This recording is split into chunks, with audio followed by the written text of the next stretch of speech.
একটা সময় ছিল যখন সাধারণ মানুষ পুকুরে স্নান করত আর সেই সুবাদে সাঁতারও শিখে ফেলতো তারা, কিন্তু ধীরে ধীরে হারিয়ে গিয়েছে সেই ট্র্যাডিশন।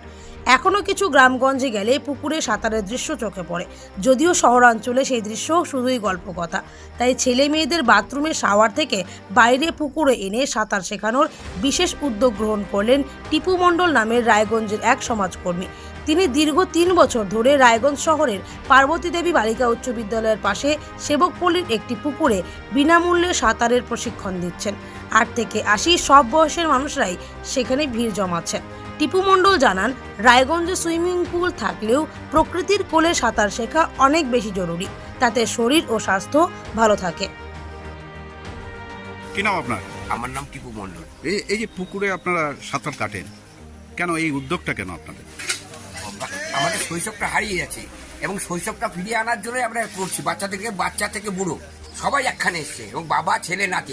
আমি যেমন আমার নাতি, আমার মেয়ে, আমার জামাই, আমার বেয়াই, আমার দাদা, আমার ভাই, আমার বোন, সবাইকে পুকুরে আনতে পেরেছি। কতদিন ধরে চলছে এরকম? এটা 3 বছর ধরে আমার চলছে। এটা কেন এই রায়গঞ্জ শহরে কি সুইমিং পুল নেই, এই কারণে কি এখানে? পুলটা আমরা সাইন্টিফিক মনে করি না, ওটা বিষাক্ত জল মনে করি। ক্লোরিন দেওয়া জলটা এটা বিষাক্ত জল। আগে নেচার যেটা ছিল সেই নেচারটাকে ধরে রাখার জন্য, বাঁচিয়ে রাখার জন্য, পারলে পরে পাড়ার প্রতিটা পুকুর যাতে না বোঝানো হয়।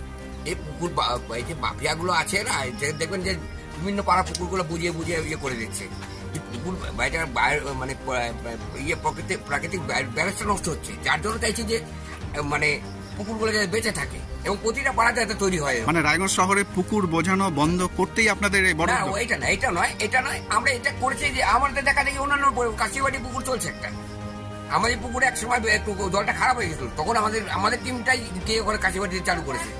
এবং ইভেন আমরা নদীতেও কাজ করেছি। নদীর শীতকালে নদীতে আমরা ছিলাম, তাও 25 জন থেকে 30 জন প্রতিদিন নামতাম আমরা। এবং নদীও আমরা সংস্কার করেছি সেই সময়। বাচ্চা থেকে বুড়ো সবার জন্য সাঁতার। এখানে কোনো শ্রেণী, কোনো বিষয়ে কোনো ইয়ে নেই। যে কবে থেকে শিখে নাকি? 2 বছর হলো। কেমন লাগে সাঁতার? খুব ভালো। কেন হঠাৎ এই সাঁতারের মাথার মধ্যে আসলো কেন?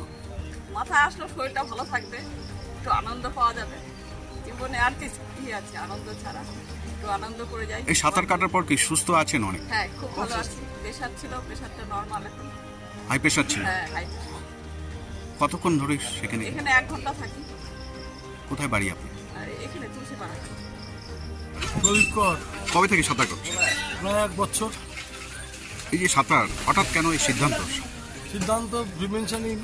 Prevention is better then cure. আরেকবার বলি, prevention is better then cure. এটাই হচ্ছে ফর্মুলা। কারণ প্রত্যেকটা মানুষ আজকাল 40 বছর পার হলেই নানান রকম রোগে আক্রান্ত হচ্ছে। সুগার, প্রেশার, তারপর আরও নানান জটিল রোগে। তো ওষুধ খেয়ে তার নিরাময় হয় না তা বলবো না, হয়। কিন্তু সবচেয়ে ভালো হচ্ছে সাঁতার কাটলে শরীরের প্রত্যেকটা অঙ্গের ব্যায়াম হয় এবং শরীর আবার নতুন করে সেই 17-18 বছর বয়সে যে শরীরের গ্রোথ এবং যে সেইটা আবার নতুন করে শরীরের মধ্যে প্রক্রিয়াগতভাবে শুরু হয়। এবং আমরা যারা সাঁতার কাটছি, আমি বিশেষ করে, আমার তো সুগার প্রায় 380-84 ফাস্টিংয়ে থাকতো, তো এখন আমার নর্মাল সুগার। এই সাঁতার কেটে কি বলবেন রায়গঞ্জ শহরবাসীকে, কি বলবেন? আমরা তো এখানে একটা আন্দোলন তৈরি করে দিয়েছি। কারণ আপনি এখন এলেন, আরও ঘন্টাখানেক আগে এলে দেখতে পারতেন প্রায় 300-350 লোক সাঁতার কাটছে। আমরা প্রথমে শুরু করেছিলাম 4 থেকে 5 জন নিয়ে। হতে হতে এখন রায়গঞ্জ শহরের মধ্যে সচেতনতা রাখে আমরা সেই জায়গায় পৌঁছাতে পেরেছি যে রায়গঞ্জে এখন প্রায় এই সারাদিনে শুধুমাত্র এই পুকুরটাতেই 4 থেকে 500 লোক সাঁতার কাটে। কি নাম আপনার? আমার নাম জয় দত্ত রায়। এই যে এখানে সাঁতার, এই উদ্যোগটা কেন আপনাদের? উদ্যোগ হলো, এখন দেখুন ধীরে ধীরে মাঠ হারিয়ে যাচ্ছে। আগে আমরা যেভাবে ছোটবেলায় মাঠের সঙ্গে ছিলাম, পরিবেশের সঙ্গে ছিলাম, এখন সবাই সেখান থেকে অনেক দূরে। এই নিত্য নতুন মোবাইলের সময় যুব সমাজ অনেক বেশি মোবাইল স্যাগি হয়ে গেছে। তার বদলে এখন এই পুকুরের মধ্যে আমাদের এই শারীরিক চর্চা, এখান থেকে 80 থেকে 8 বা 8 মাস সবাই এখানে আসে এবং এই চর্চার মধ্যে লেগে আছে এবং ধীরে ধীরে এটা বাড়ছে।